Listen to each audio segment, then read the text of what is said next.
Ethan Grayson had always suspected that someday his chronic clumsiness would kill him, but he never imagined it would get him married. Not even on his worst days did he expect matrimony to be the result of a spilled drink.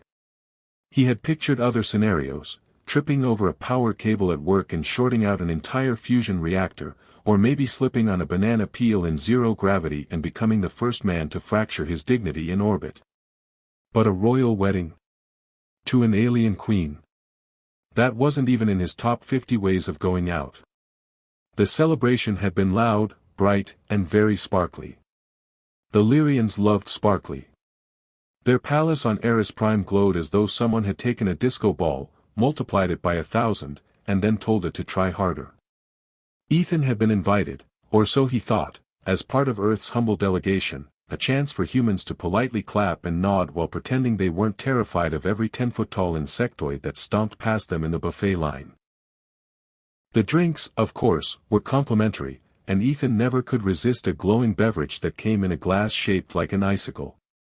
He remembered raising his cup to Queen Serenia, who had long ears like silver crescents and eyes that shimmered like deep-water sapphires. She was radiant, ethereal, far too dignified for the room, and she had laughed, a soft musical sound that made the chandelier tremble.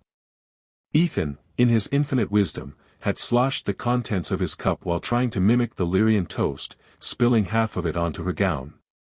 In a panic, he raised the glass again, stammered something like, "to interstellar friendship," and downed it in one go. That, apparently, was the Lyrian equivalent of a proposal. By morning, he had a headache the size of Jupiter, a hangover that could have powered a small city, and a ceremonial headpiece balanced precariously on his forehead. The headpiece looked suspiciously like an oversized seashell painted with starlight. Beside him stood Serenia herself, draped in flowing crystalline fabric, gazing at him with the calm expression of someone who had just acquired a new pet and wasn't sure whether it was house-trained. "Congratulations, husband," she said in perfectly enunciated English, her voice like velvet wrapped around a laser beam. Ethan blinked. "Pardon?" "You completed the binding ritual," she said, tilting her head so that her long ears shimmered under the morning glow. "Our fates are entwined. By Lyrian law, by cosmic accord, you are now my consort." Ethan looked around, half expecting someone to pop out from behind a pillar shouting, "Gotcha!" But the palace guards stood stiff and solemn. The ministers were already scribbling notes on floating crystal tablets. A bug-eyed ambassador from the Ventari Confederation was clapping politely with all four hands. "This is a mistake," Ethan muttered. "I'm not, listen, I can't even keep a cactus alive. I once burnt instant noodles. I am not qualified for, whatever this is." Serenia's lips curved ever so slightly. "Your modesty is endearing. The Lyrian people will appreciate it." "They'll appreciate me?" Ethan sputtered. "What if they appreciate me right into an airlock?" Before he could continue protesting, a steward glided forward with something that looked suspiciously like a clipboard from space. "Your Majesty, Consort Ethan, the schedule of the binding day requires your presence in the Hall of Echoes in precisely 39 minutes. Breakfast has been arranged. Do you require fusion eggs or molecularly stabilized toast?" "I require aspirin," Ethan said weakly. The steward bowed. "A local delicacy. I will inquire."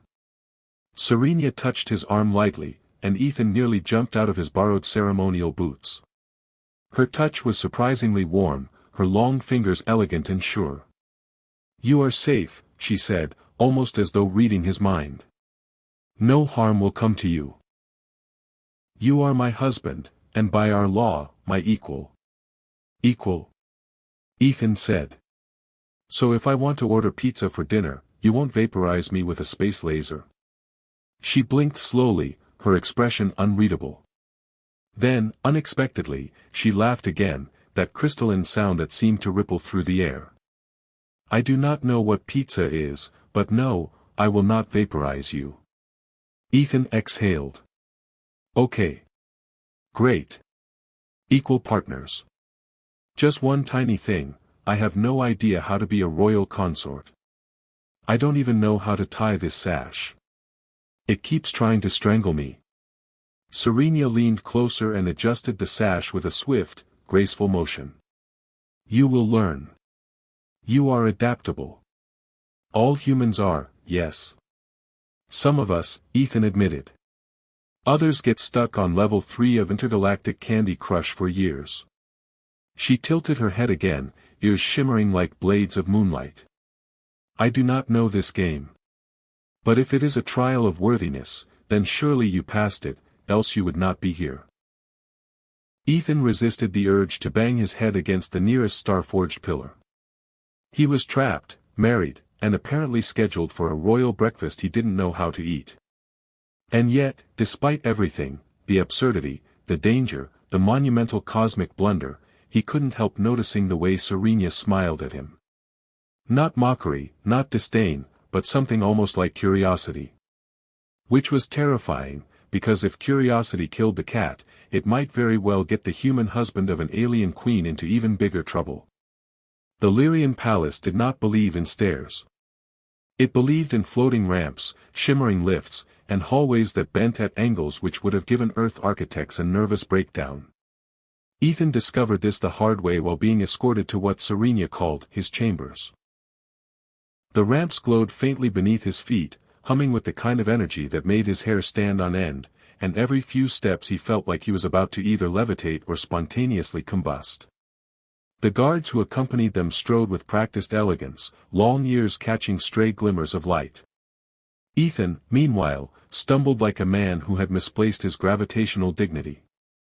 At one point, his shoes slipped and he slid down a ramp, arms flailing, nearly bowling over a minister carrying a tray of crystal scrolls. Serenia caught him by the sleeve before he face-planted into what looked suspiciously like a decorative lava fountain. Graceful, she murmured with a straight face. Ethan sighed. I'm a pioneer in the field of advanced clumsiness. You should be honored. Her lips twitched, though she said nothing more.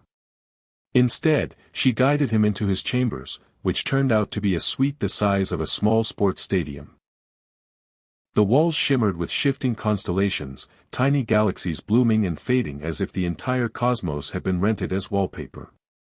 A bed floated in the center of the room like a gentle cloud, pulsing faintly with light as though it were alive. A table hovered at knee height, constantly adjusting its position as if daring Ethan to sit without missing.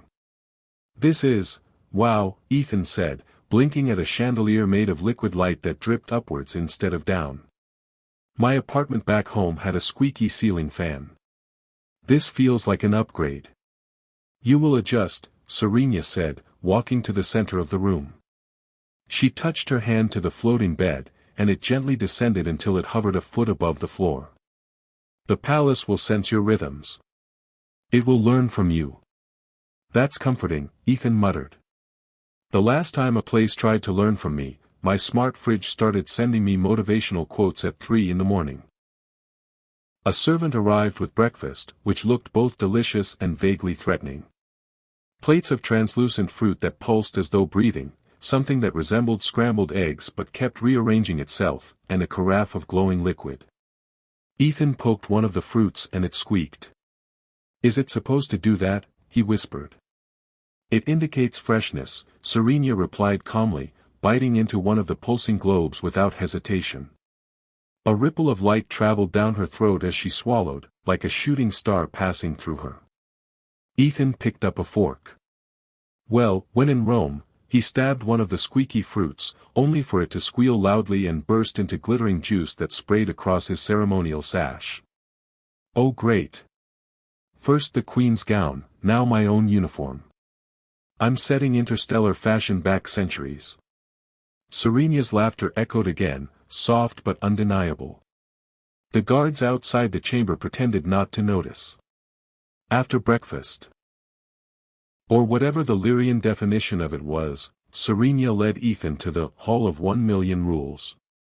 At least, that's what Ethan called it. The actual name was something like the Chamber of Celestial Order and Eternal Binding Statutes, but he found his title more accurate.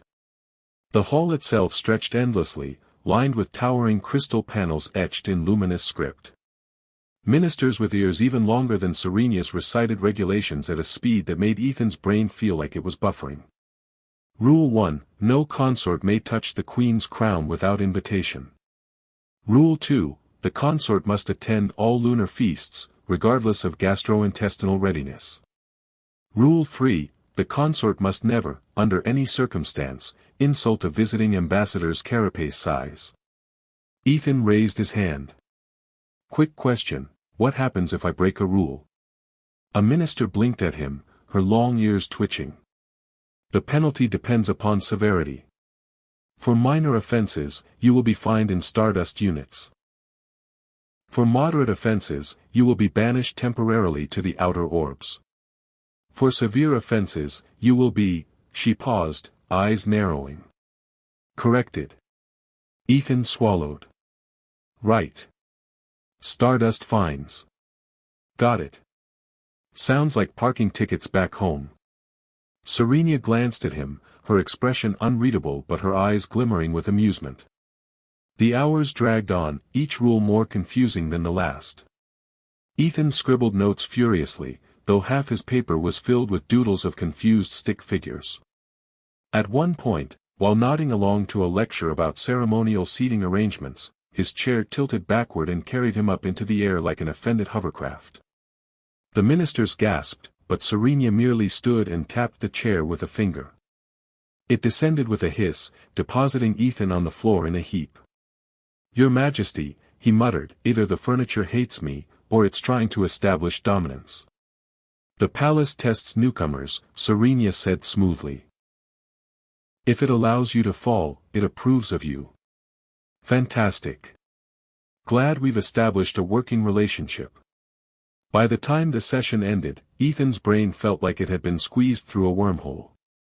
Serenia walked beside him down another curving hallway, her gown flowing like liquid crystal. You endured the rules well, she said. I think I blacked out around Rule 200. Did we agree I'd never whistle in the presence of a solar eclipse? Her ears flicked in amusement. Yes. That is one of the simpler rules. Ethan groaned. Okay. Good. Because I only whistle when I'm nervous. Which, in case you haven't noticed, is all the time now. Serenia stopped suddenly and turned to face him. For the first time, Ethan saw something beneath her serene composure, a flicker of curiosity, maybe even admiration. You make light of burdens most would fear, she said softly. It may be your greatest strength. Ethan blinked, caught off guard. He managed a lopsided smile. Well, if bad jokes are a strength, then I'm basically a superhero. And for the first time, Serenia didn't just laugh. She smiled. A real smile, wide enough that her long ears tilted back ever so slightly. Ethan wasn't sure which was scarier, the galaxy of rules waiting to crush him, or the fact that he might actually be starting to like this. Ethan had always hated public speaking. Back on Earth, he once gave a presentation at work about new safety protocols, and halfway through he forgot his notes, panicked, and accidentally showed everyone a slideshow of his vacation photos instead. Now he was expected to stand before a gathering of alien dignitaries in a chamber the size of a football stadium, and all he had to offer was a pounding heart, sweaty palms, and the nagging certainty that if he opened his mouth, something deeply stupid would come out. The Hall of Convergence shimmered like it had been built out of frozen starlight. Delegates from dozens of species filled its tiers, murmuring in voices that ranged from melodic hums to metallic clattering. Suspended orbs of light hovered above the assembly, flickering whenever someone spoke. Ethan stood at Serenia's side, clad in his ceremonial robes that were far too silky for his liking. He felt like he was wearing a bathrobe that had been stolen from a particularly eccentric spa. Just smile, Serenia whispered without moving her lips. And say little. Your presence is enough. Ethan nodded. Right. Smile. Be quiet. Got it. 5 minutes later, he was very much not being quiet. The meeting had begun with the Ventari ambassador, a bug-eyed, four-armed being who glittered like a beetle dipped in chrome, raising concerns about trade routes through human-claimed space.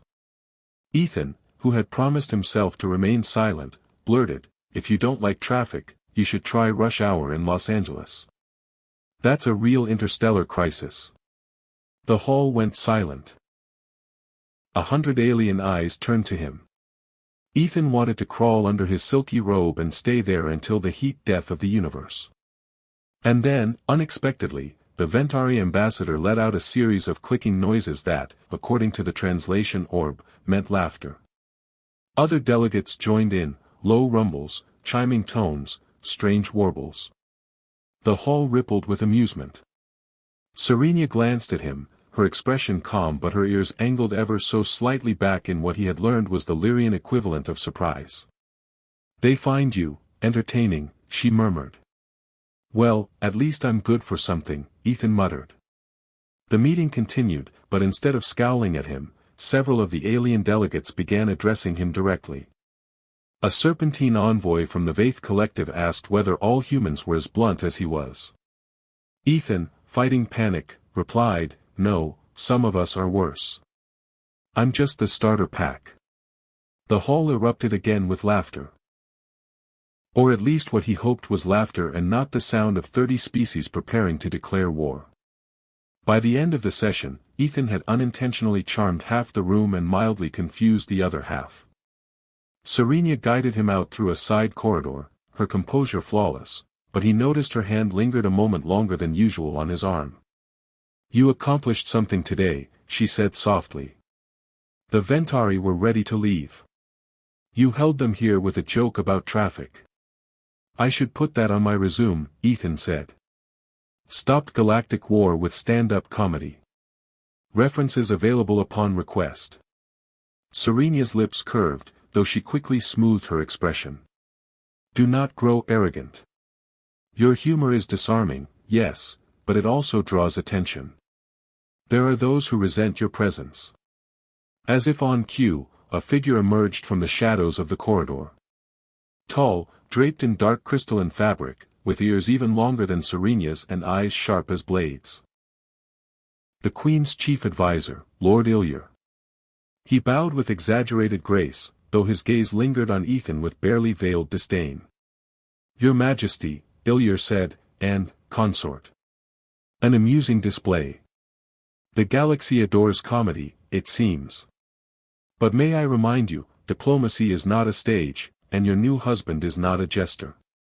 "Hey," Ethan protested, "if I'm a jester, I want one of those hats with the bells. It's only fair."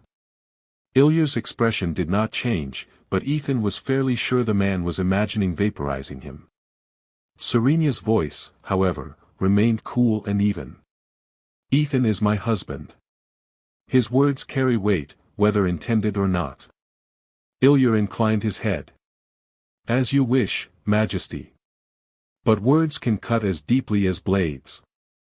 And sometimes laughter is the sharpest knife of all." He turned and swept away, his cloak trailing behind him like a shadow that had taken fencing lessons. Ethan exhaled. "Okay. I'm calling it now, that guy is definitely going to kill me in my sleep." "Unlikely," Serenia said. "He believes in slow, careful strategies. If he wanted you gone, you would not know until long after the blade had fallen." "Wow," Ethan muttered. "That's super comforting. Thanks." Later that evening, Ethan found himself in yet another hall, this one filled with levitating platforms where dignitaries mingled during a banquet. He had learned to hover carefully from platform to platform, though he still occasionally drifted sideways into unsuspecting aliens. At one point, he bumped into a gelatinous being who jiggled indignantly before forgiving him with what Ethan assumed was a wiggle of benevolence. The banquet food was no safer than breakfast. A glowing platter of what looked like noodles kept rearranging itself into different shapes. Ethan twirled a strand around his fork, only for it to slap him across the cheek and leap back onto the plate. "I'm losing a fight with pasta," he muttered. Serenia watched, utterly composed, as though her human husband battling his dinner was the most normal thing in the galaxy. As the evening wound down, Ethan stood beside her on a high balcony overlooking the stars. For once, the palace was quiet. The galaxy stretched out in impossible beauty, stars burning like scattered jewels. Today wasn't so bad, he admitted. I only embarrassed myself, 12 times? 13, Serenia corrected. You mispronounced the ambassador of Turul's name. You called him, Your Guinness. Ethan groaned. Right. Lucky 13. Serenia's eyes softened, her long ears tilting slightly back. Yet despite this, you brought laughter into the Hall of Convergence. That is rare. And valuable. For a moment, Ethan forgot the rules, the ministers, even the constant fear of tripping over alien furniture. He looked at her, really looked. And saw not just the queen but the woman who had laughed at his fumbling, who had defended him against her advisor, who was smiling now in the starlight.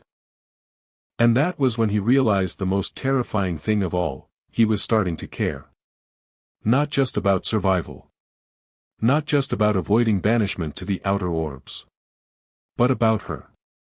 Which, in his experience, was always when the universe decided to make things a whole lot more complicated. Ethan had barely survived the banquet without choking on noodles that fought back, and he had just begun convincing himself that maybe, just maybe, things were settling into a tolerable routine when Serenia's mother arrived. The Queen Mother, Lady Thalera, swept into the palace with the kind of presence that could silence a supernova. Her gown shimmered with threads of starlight, her long ears gleamed with silver filigree, and her eyes assessed Ethan like he was a suspicious fungus that had sprouted on her favorite plant. So this is the human, she said, her voice crisp enough to cut glass. The one who tripped into matrimony with my daughter. Ethan, desperate to make a good impression, bowed far too low and smacked his forehead against the edge of a floating table. The table wobbled indignantly, spilled a bowl of glowing fruit, and then righted itself with a huff, as though scolding him for bad manners. Ma'am, Ethan muttered, rubbing his head. It's an honor. Also, possibly a concussion. Thalera didn't laugh. She didn't even blink. You will join us in the Chamber of Harmony. Now. The Chamber of Harmony turned out to be the exact opposite of harmonious. Ministers lined the walls, advisors perched with feathers and cloaks, and at the center stood a ring of crystal platforms that floated several meters above the floor. Ethan realized, with a pit in his stomach, that this was some kind of trial. Serenia leaned toward him, her voice calm. They seek proof of your worth. Do not panic. Don't panic. Ethan whispered. That's like telling a man dangling over a volcano to just relax. The first test began with music. A Lyrian musician floated into the chamber, carrying a crystalline instrument shaped like a spiral galaxy. It emitted sounds that seemed to bypass Ethan's ears and go straight into his skull. Serenia explained, a song duel. Each participant must weave thoughts into melody. Harmony reveals truth. Ethan blinked. Wait, you want me to sing my thoughts? Not sing. Project. The instrument will shape your mind into music. That's worse. Ethan said. My thoughts are not fit for broadcast. Do you really want this hall hearing me debate whether tacos are sandwiches? But the instrument was already hovering in front of him. Ministers leaned forward expectantly. Thalera's gaze sharpened. Serenia gave him the smallest nod of encouragement. Ethan closed his eyes and thought, okay, brain, don't screw this up. Just focus on something noble, something dignified. The chamber filled with sound. Not noble. Not dignified. His thoughts emerged as an enthusiastic medley of Earth jingles, including the theme song of a children's cartoon he hadn't watched in 20 years. The Lyrians gasped. Serenia's ears tilted back in shock. Thalera's expression turned to ice. Ethan panicked and tried to think of something else. Heroic, maybe. Strong.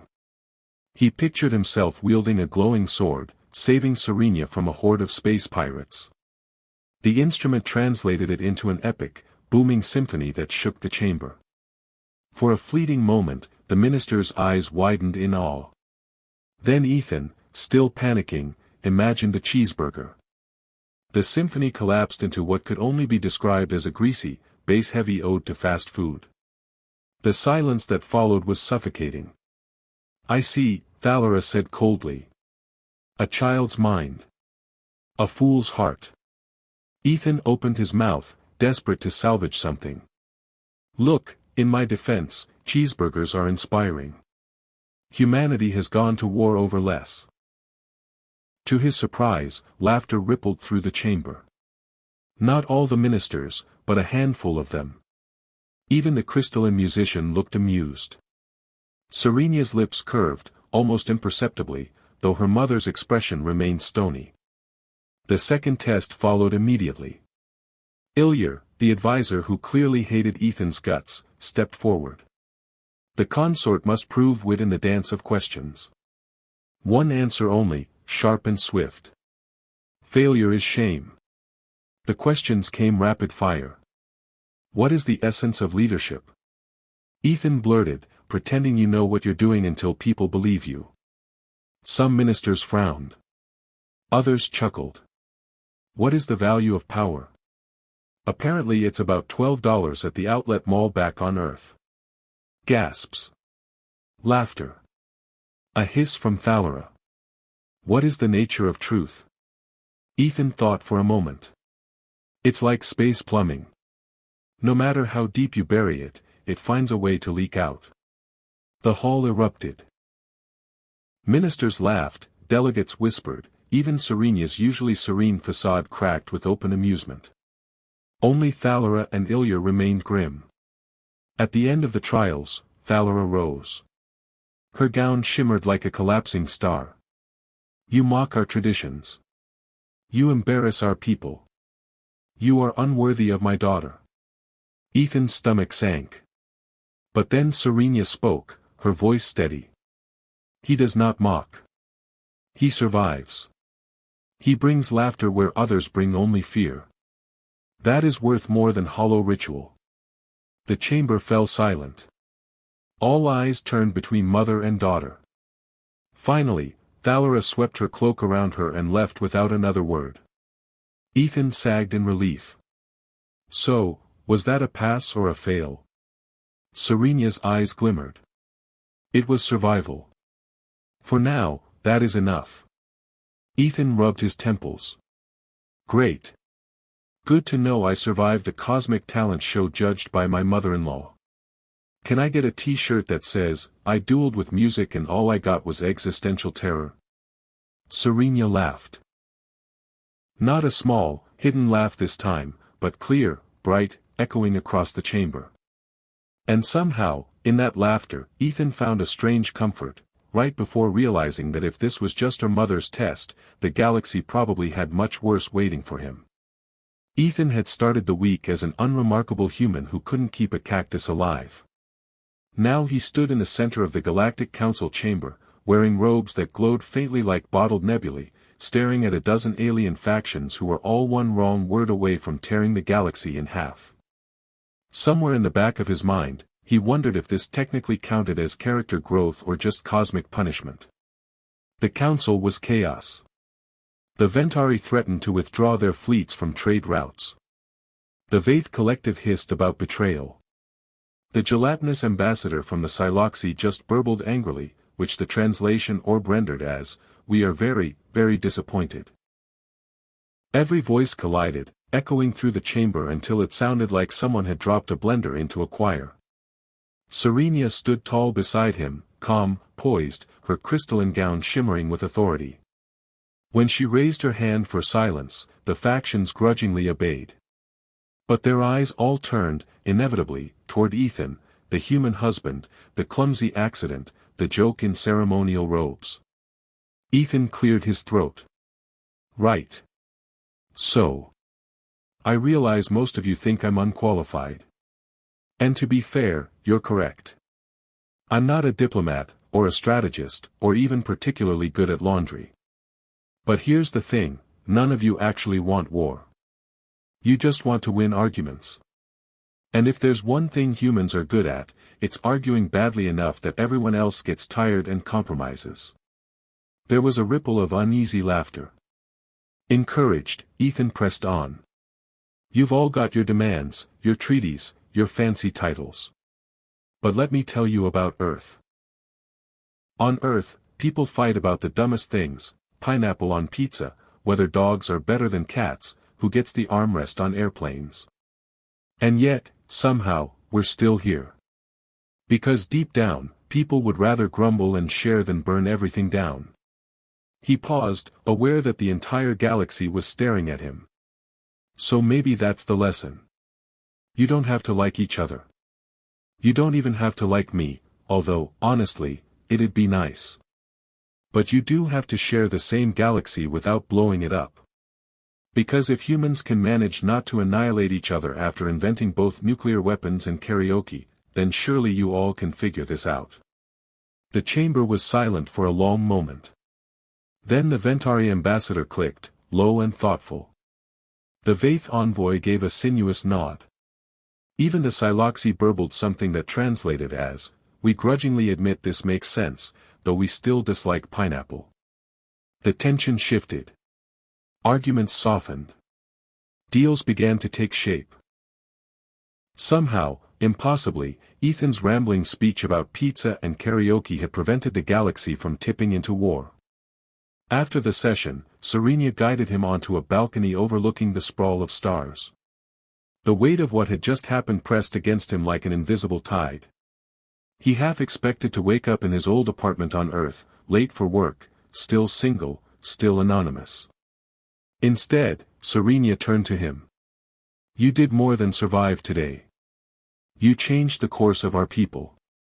Ethan rubbed the back of his neck. By comparing galactic politics to an airplane armrest. Her lips curved, soft and certain. By being yourself. By refusing to play their games and showing them another path. They will not forget this. He looked at her then, really looked, not just the queen with silvered ears and sapphire eyes, but the woman who had laughed at his fumbling, defended him against her mother, and stood beside him through every humiliation. For the first time since this madness began, Ethan didn't feel like an accident. He felt chosen. You know, he said, a week ago I thought the most stressful part of my life was filing my taxes. Now I'm married to an alien queen and might have saved the galaxy. That's a weird career arc. Serenia laughed, that crystalline sound he had grown to crave. And yet, you endured. You adapted. Perhaps that is why fate placed you here. Ethan thought about it. The man who once panicked during a workplace slideshow had somehow navigated a labyrinth of cosmic politics, survived trials, and stood against a mother-in-law who could vaporize planets with her glare. And maybe, just maybe, he wasn't the same man who had stumbled into this palace. I guess, he said, smiling, maybe I'm finally house-trained. Serenia tilted her head, ears shimmering, and took his hand. More than that. You are my partner. The stars burned bright around them, endless and infinite. For the first time, Ethan didn't feel small. He didn't feel out of place. He felt like he belonged, not because he had mastered the galaxy's rules, but because he had broken them in just the right way. And as the Queen's laughter echoed softly beside him, Ethan realized something else. He wasn't just surviving anymore. He was living, clumsily, awkwardly, and, somehow, exactly where he was meant to be.